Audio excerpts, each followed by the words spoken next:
মা মারা যাওয়ার পর থেকেই রিফাতের জীবনটা যেন থেমে গিয়েছিল।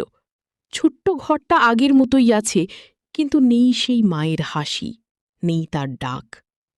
প্রতিদিন কাজ শেষে ঘরে ফিরে সে চুপচাপ বসে থাকে।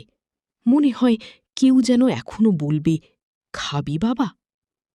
একদিন আলমারির ভেতর পুরনো একটা চিঠি পেল সে, মায়ের হাতের লেখা। তুই যদি কখনো একা হয়ে যাস, মনে রাখবি আমি তোর সাথে আছি, তোর সাহসেই আমি বাঁচি। চিঠিটা পড়ে রিফাতের চোখ ভিজে গেল। সে বুঝল মা শুধু শরীরেই নেই, কিন্তু ভালোবাসা এখনো আছে। সেই ভালোবাসাই তাকে আবার দাঁড়াতে শেখাল।